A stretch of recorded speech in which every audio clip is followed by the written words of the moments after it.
Irmãos, abram suas Bíblias também no livro do profeta Isaías, e nós vamos ler nesse momento, capítulo 40 do profeta Isaías.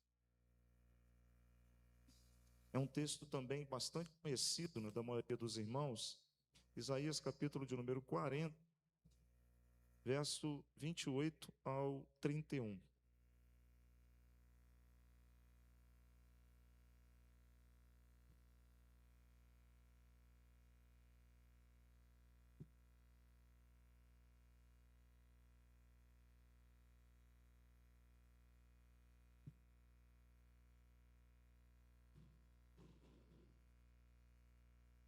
Hoje vai ter salinha das crianças, culto infantil?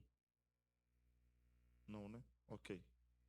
Isaías 40, versículos do 28 ao 31, diz assim a palavra do Senhor. Eu vou ler na versão que está com os irmãos. Ah, não, está a mesma. Será que você... Isso.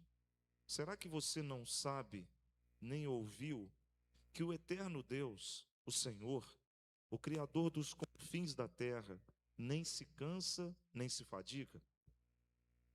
A sabedoria dele é insondável. Ele fortalece o cansado e multiplica as forças ao que não tem nenhum vigor. Os jovens se cansam e se fadigam, e os moços de exaustos caem.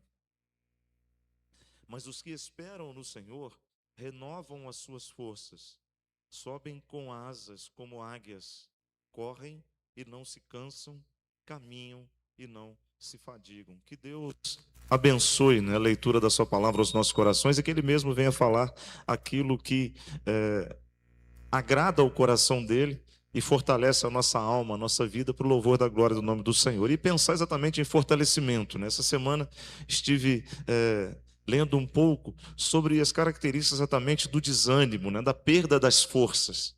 E às vezes a gente perde força, não é porque a gente está cansado, porque trabalhou muito, ou porque, na verdade, a gente pode ter até uma boa noite de sono, mas parece que a gente acorda esgotado, né? Então, assim, eu acho que esse tipo de cansaço, ele vai além do cansaço físico. E como tema, eu diria o seguinte: quando a alma perde a força, o Deus que levanta os cansados e reacende a esperança. Acredito que nós estamos vivendo um tempo, né, em que esse tipo de cansaço não está se resolvendo simplesmente com uma noite de sono. A gente pode até ter uma noite de sono orientada pela medicina, pelos médicos, dormir 8 horas e mesmo assim ainda acordar exausto. E aí não é nem porque o corpo nosso está doente ou porque a gente está enfrentando uma situação complexa, mas sim pelo fato da nossa alma estar cansada. E uma das coisas que eu percebo nessa característica do cansaço da alma, né, da nossa estrutura de mente, é que parece que rouba a vontade da gente realizar qualquer tipo de trabalho ou mesmo se esforçar. E aí, principalmente, na realidade, quando nós nos deparamos com uma situação semelhante a essa, em trabalhar para o louvor da glória de Deus na casa do Senhor ou na igreja do Senhor. Esse tipo de cansaço, ele rouba a nossa alegria, ele furta, né, o prazer da gente estar na igreja, ele furta também, ou ele rouba o desejo da gente ler a Bíblia, abrir a Bíblia, ele rouba da gente o desejo da gente orar. Tem dito para os irmãos aqui nos últimos dias que, na verdade, a leitura da palavra e a oração precisam ser algo essencial na nossa vida, uma necessidade nossa, não uma obrigação. E esse tipo de cansaço, esse tipo de esgotamento, ele tem roubado esse ânimo e essa vontade, inclusive de meditar na palavra, de orar. E uma das coisas que eu ainda percebo, né, que mesmo que a gente, crentes em Cristo Jesus, ou seres humanos que somos, continuemos com o nosso estado de vida, ou seja, vivendo fisicamente, parece que a gente perdeu o próprio entusiasmo pela própria vida. E isso parece até contraditório, mas a verdade é que é algo que parece que a gente está apenas sobrevivendo ao longo do tempo. Irmãos, e se a gente parasse para poder analisar essa característica de sobrevivência, né, a gente percebe que muita gente tem chegado na igreja exatamente assim, né? Um corpo que anda, que se levanta quando manda, que senta quando manda, que abraça quando manda, um corpo que já não tem nem prazer de estar na igreja, mas está pelo menos cumprindo um rito, né, uma obrigação de se mostrar na igreja, para não ser notado como alguém que tem faltado, um corpo que, na verdade, já não tem desejo nem de carregar a Bíblia, ou de estudar a Bíblia, ler a Bíblia como necessidade. E ainda, quando o faz por obrigação, porque tem que prestar o relatório, né, na escola bíblica dominical para dizer que fez a leitura diária. Parece que a maioria dos cristãos, isso em grande parte deles, estão vivendo situações muito semelhantes a essa. Eu digo que talvez nessa noite alguém possa ter chegado exatamente assim aqui hoje, como que exausto, como que cansado. E uma das coisas que eu afirmei, ou pelo menos escrevi pensando nisso, é que, na verdade, a gente não quer desistir de Deus, mas a gente está percebendo que já não está buscando Deus como a gente buscava anteriormente. Parece que a alegria do primeiro amor, sabe, aquela coisa da salvação, aquilo parece que foi se apagando ao longo da nossa vida cristã, do nosso relacionamento, e aí tem N fatores que podem contribuir para isso. Fatores internos, fatores externos. Fatores externos, por exemplo, uma crise familiar, né, uma decepção, uma questão financeira. Fatores internos são realidades hormonais, emocionais, que também trabalham para esse tipo de sentido. Então a gente continua frequentando o culto, como disse, de corpo presente, mas parece que a nossa alma está muito distante daqui. É como se a gente estivesse viajando, né? Eu ainda digo que, provavelmente, muitos do que estão vivendo isso, estão sorrindo para as pessoas, mas, na verdade, dentro de si, parece que há um vazio extremamente profundo e grande. E não é por falta de Jesus, mas, na verdade, parece que é um vácuo que está dentro da gente exatamente por conta desse cansaço que a nossa alma está vivendo.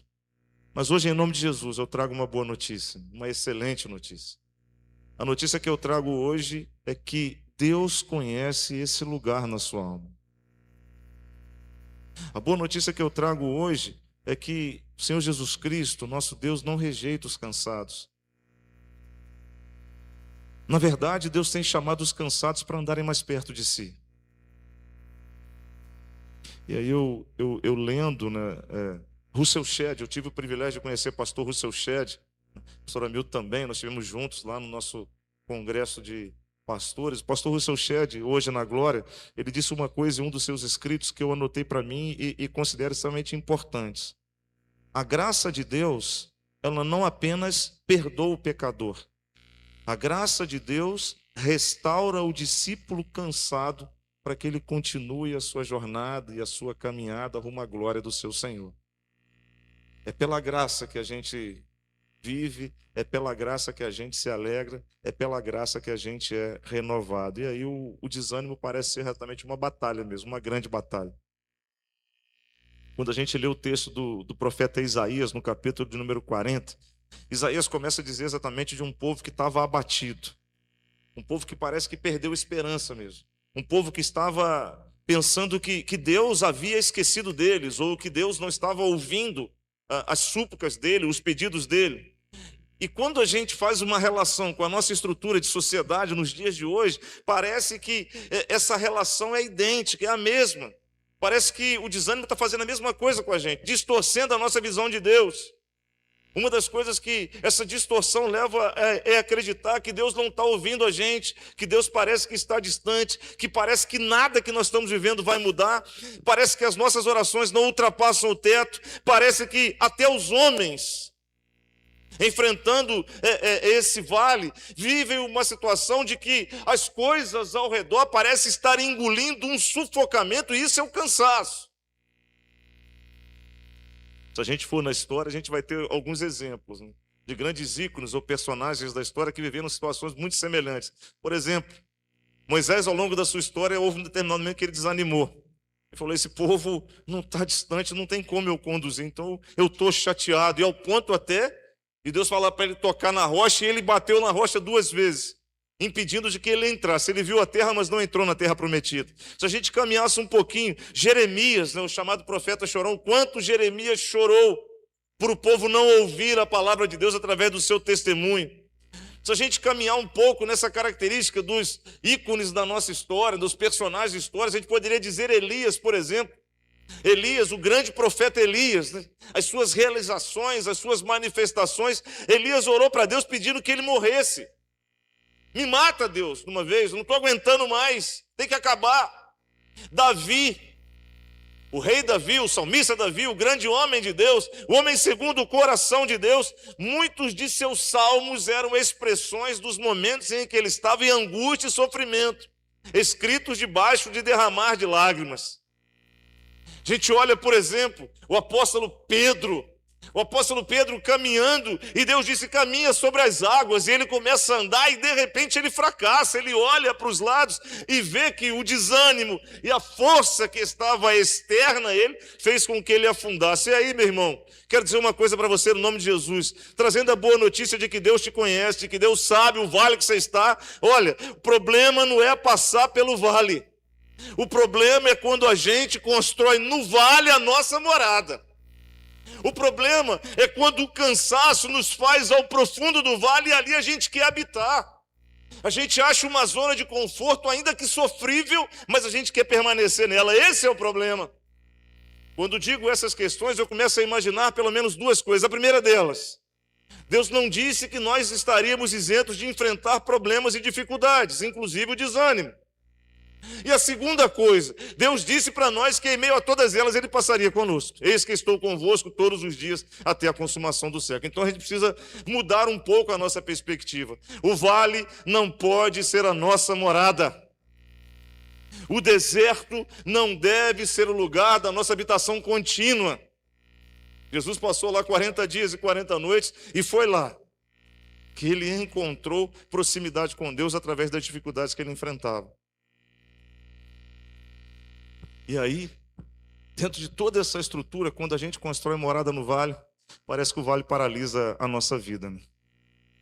Eu vou dizer uma coisa para os irmãos, preste atenção nessa frase que eu escrevi. Já dizia Jonathan, ele está aqui? Vai, pastor Bruno, Jonathan. Agora ele falou, vai, Jonathan. Então, vai, pastor Bruno. Uma das armas mais perigosas do inimigo não é o pecado escandaloso, é a paralisia espiritual. Eu vou repetir. Uma das armas mais poderosas do inimigo, talvez não seja o pecado escandaloso que você cometeu, mas é a sua paralisia espiritual. É o quanto você reside no vale da sombra e da morte, acampando naquele lugar através do sofrimento que você está vivendo. Você julga que nada é mais forte do que a dor que te abarca. E aí a gente deixa de servir, a gente deixa de lutar, a gente vai e adia tudo. E aí começa a usar algumas desculpas. Depois eu vou resolver isso. Depois eu oro, então. Eu vou esperar um pouquinho que eu não estou legal.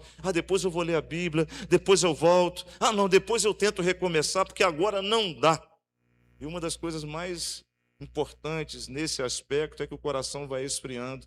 Nosso relacionamento com Deus vai esfriando. Nós vamos nos distanciando de Deus. E aí mais profundamente no vale a gente entra, tornando ali a nossa casa. Quero dizer uma coisa para você, meu irmão e minha irmã. A Bíblia nunca disse, né, que Satanás precisava destruir um cristão. Na verdade, a Bíblia diz que Satanás só precisa convencer o crente que não vale mais a pena continuar. Quando ele planta a semente no teu coração de que nada mais tem valor, de que as coisas não valem mais a pena, de que crer, de que confiar, de que não há mais forma exatamente de mudar, Satanás paralisou você no vale. E não é ele quem está destruindo as suas esperanças, é você que está acreditando que suas esperanças se foram.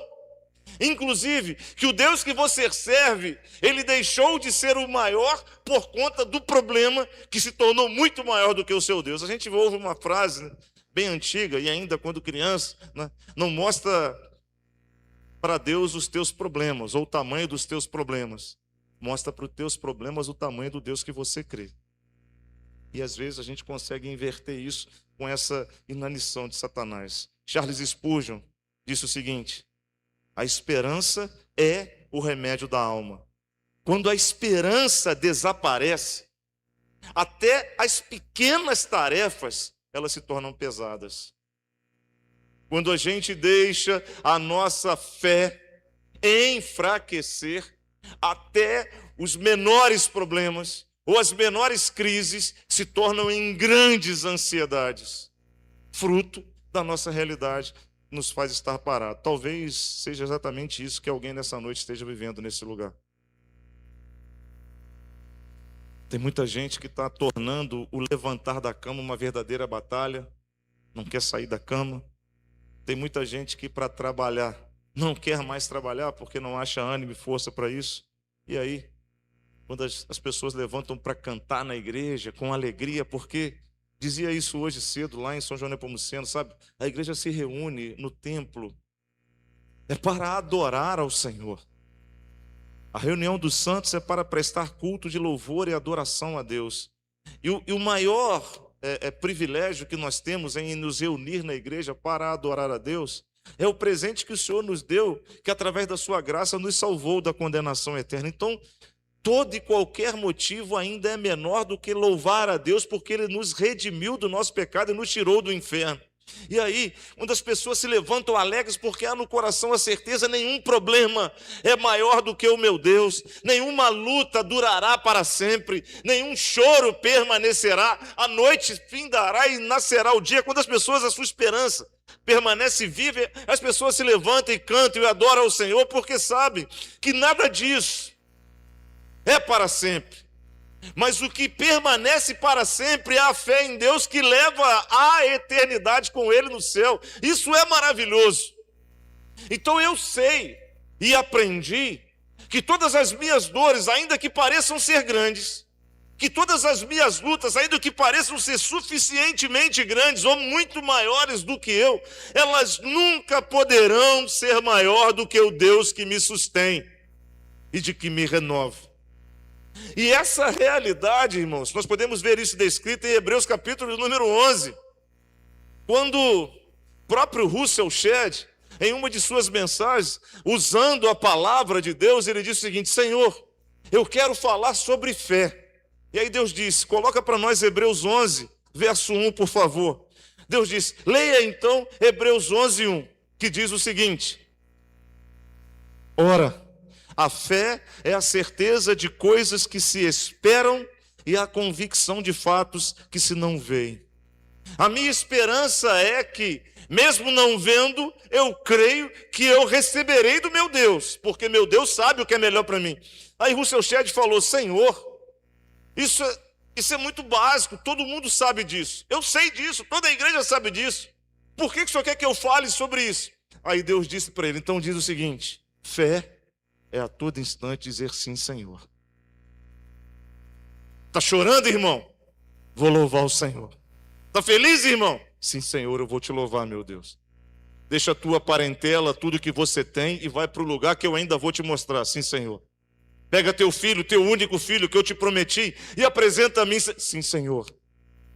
Fica aqui, gente, porque eu e o menino vamos àquele lugar, adoraremos ao Senhor e voltaremos. Sabe o que é isso? É renovação de esperança. Ainda que o coração esteja angustiado, sangrando, ainda que as forças negativas tentem me roubar a paz, ainda que o desânimo tente inundar o meu coração, a palavra que eu ouço é: os que esperam no Senhor renovarão as suas forças, subirão com asas de águia, visão de águia, estarão acima das tempestades, porque é o Senhor que os sustém. Nesse sentido, então, o que parecia ser difícil, no meu Deus se torna fácil. Na minha humanidade, na minha força, na minha identidade, é impossível eu pensar nisso. Mas na minha razão espiritual eu vejo, o meu Deus cuida de mim. A Ele, por Ele, dele é toda a honra e toda a glória no nome de Jesus. E uma outra coisa, meu irmão e minha irmã, que talvez você não saiba. Deus não está condenando o cansado. Deus não está rejeitando o cansado. Deus não disse assim, Isaías não disse na sua palavra: os que estão cansados serão rejeitados. Deus não está condenando o cansado. Deus está dizendo: eu quero renovar as suas forças. Eu quero tirar você desse vale da inanição. Eu quero transformar você em uma pessoa que alcance alturas como que das águias. Que evangelho maravilhoso, que palavra maravilhosa, sabe? Deus não espera que você chegue forte. Deus quer que você se achegue para Ele do jeito que você está, fraco mesmo, desanimado mesmo, porque a força vem dEle. Jesus, em Mateus capítulo de número 11, verso 28, Ele não disse: venham a mim quando vocês estiverem bem. O que Jesus diz em Mateus 11, 28? Vinde a mim todos os que estão cansados e oprimidos, e eu vos aliviarei. Jesus não falou: eu estou esperando você melhorar. Você está no vale, você está sofrendo. Não. Jesus te quer cansado, desanimado, sem força, para se entregar nas mãos dele, para que ele então, que conhece e sabe que você não tem capacidade de caminhar sozinho, dizer o seguinte: eu sou a mão que te sustenta, eu sou aquele que restaura a alegria que você perdeu, eu sou aquele que reacende a chama que parece estar apagada no teu coração, a chama da vida, a chama do calor, a chama do amor. Eu sou o Senhor que não mede você pela intensidade da tua força, eu sou o Senhor que te olha pela necessidade que você tem a partir da sinceridade do teu coração.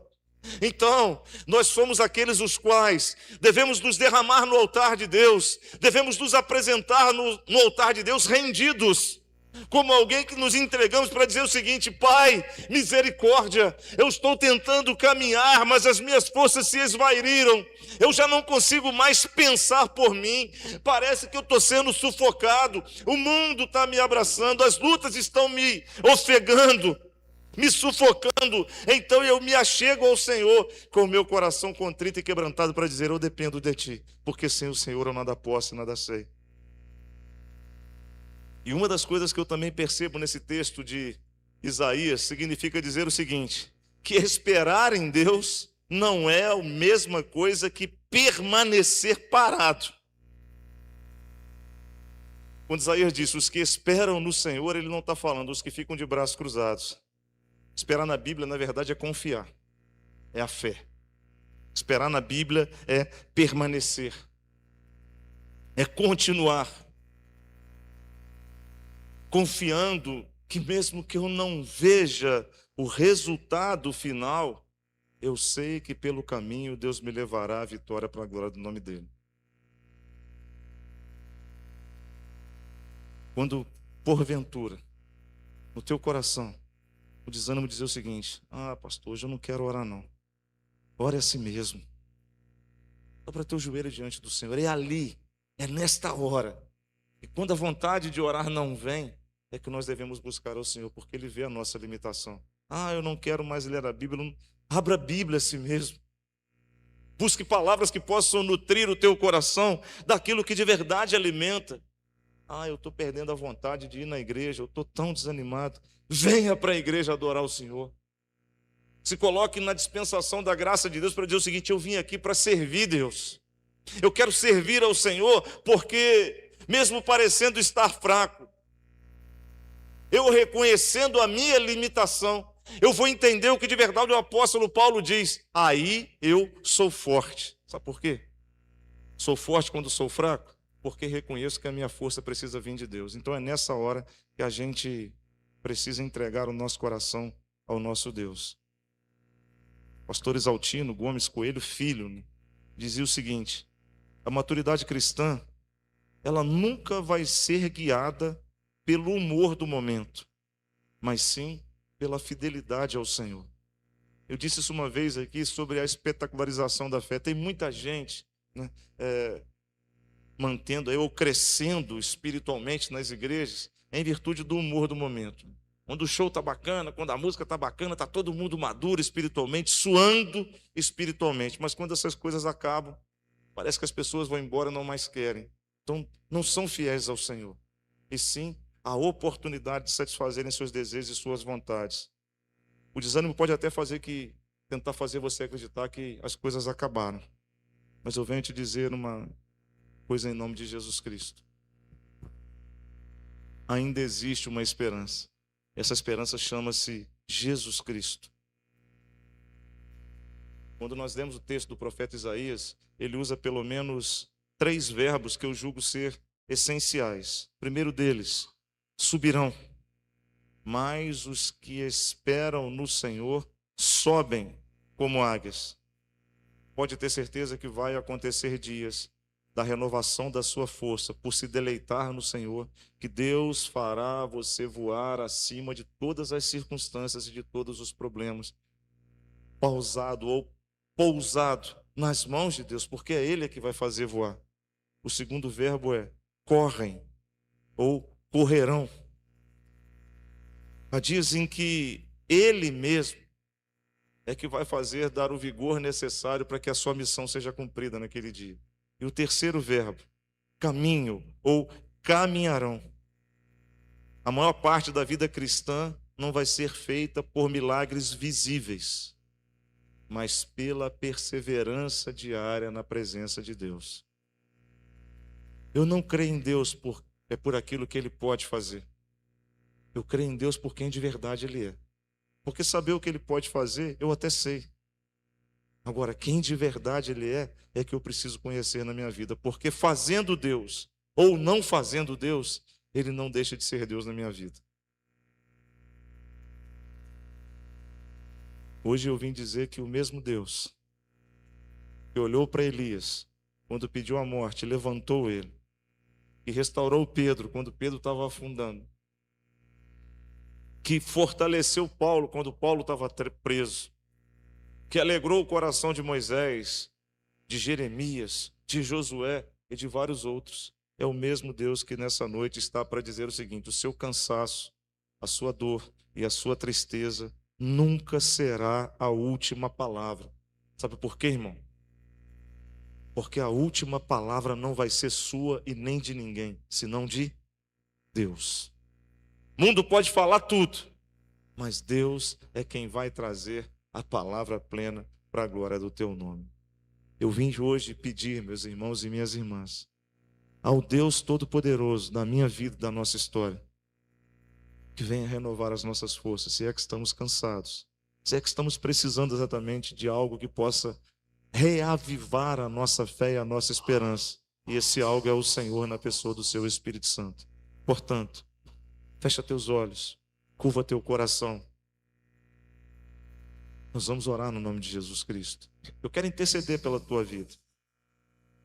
Talvez você possa ter chegado hoje aqui nesse lugar apenas existindo, sabe? Talvez sua Bíblia nem está abrindo mais. Sua oração talvez está silenciosa, seu coração já não tem entusiasmo nenhum. Mas Deus trouxe você nessa noite para te dizer a seguinte frase: filho meu, eu ainda não terminei a minha obra na tua vida, não. Eu estou só começando. E essa obra vai fazer com que você levante os olhos, seja fortalecido e comece a receber hoje a manifestação da glória do Senhor Deus nosso, em nome de Jesus Cristo. Portanto, se porventura, ao ouvir essa palavra, Deus tem tocado no teu coração, e você deseja, sabe, encontrar esse fortalecimento e esse renovo que só pode vir dos altos céus na pessoa do Senhor. Este mesmo Deus está nessa noite no Espírito Santo, neste lugar, atuando e falando ao teu coração. E o interessante é que muitas das vezes nós falamos: puxa vida, né? Essa palavra poderia ser para fulano, Beltrano. Não, Deus queria falar com você mesmo. E se porventura você entende que Deus está falando ao teu coração para oferecer esta oportunidade, eu quero orar por você. Deus te abençoe, meu irmão. Deus abençoe, Deus abençoe, Deus abençoe os irmãos, Deus abençoe. Se você quiser que eu ore, Deus abençoe. É só levantar sua mão. Deus abençoe, minha filha. Deus abençoe, meu irmão. Deus abençoe. Deus te abençoe, Deus abençoe, Deus abençoe, Deus abençoe, Deus abençoe. Pode abaixar sua mão, pode. Ah, mais alguém? Eu quero orar por você somente. Deus abençoe, meu filho. Deus te abençoe. Ah, mais alguém? Deus abençoe, irmão. Deus abençoe. Pai querido, Pai amado, Em nome de Jesus Cristo, nosso Senhor e Salvador, nós te adoramos, ó Deus, por tudo que vimos e ouvimos da parte do Senhor neste lugar. Obrigado, ó Deus, pela manifestação da tua graça. Obrigado por tua presença.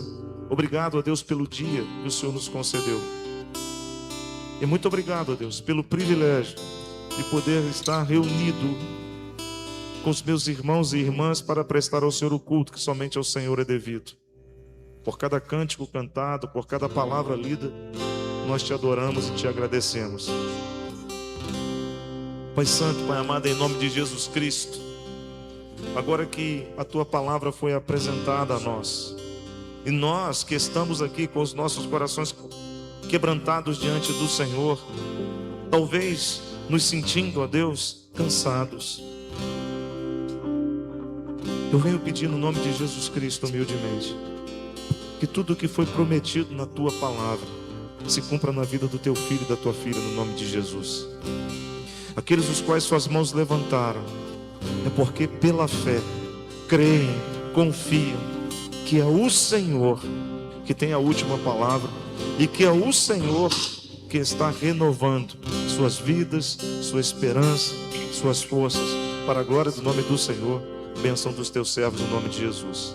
Portanto, Pai querido, abençoa aqui teus filhos e filhas, seus sonhos, seus projetos, seus lares. Abençoa, Deus, as suas vidas, livrando, ó Deus, do mal, restabelecendo, Pai querido, a saúde espiritual, emocional, física, em nome de Jesus. Cura, Deus, liberta, Senhor, restaura, Senhor, no nome de Jesus. Que a tua palavra seja viva e verdadeira na vida dos teus filhos e filhas, para a glória do teu nome. Assim, ó Deus, nós entregamos a tua igreja nas tuas mãos e te rogamos, ó Deus, ser conosco, nos guiando, Pai querido, e nos enchendo com a tua graça e com a unção do teu Espírito Santo. Abençoa-nos, ó Deus, nesta semana, seja uma semana de vitória, uma semana de graça, de alegria, de bênção, ó Deus, em nome de Jesus. Que nós, ó Deus, a cada dia possamos crescer na graça e no conhecimento do Senhor, no ganhar almas para Cristo e sermos uma igreja, ó Deus, que tem a identidade do Senhor. E agora, leva-nos em paz, guia-nos aos nossos lares, livra-nos do mal e nos dê, ó Deus, uma boa noite de sono na tua presença. Muito obrigado por este momento. E agora, que o grande amor de Deus, o Pai, a graça salvadora de Jesus, o Deus Filho, as doces e eternas consolações do Santo Espírito do Senhor sejam derramadas sobre os teus filhos e filhas que suas mãos levantaram neste lugar nesta noite, sobre a igreja do Senhor aqui reunida neste lugar e sobre todo o povo de Deus espalhado por toda a face da terra hoje e para todo sempre. Amém e amém. Que Deus nos abençoe, meus irmãos e minhas irmãs. Em oração silenciosa com o pós-lúdio do grupo de louvor, nós encerramos o culto dessa noite. Vão em paz. Que Deus nos abençoe e tenha uma excelente semana em nome de Jesus.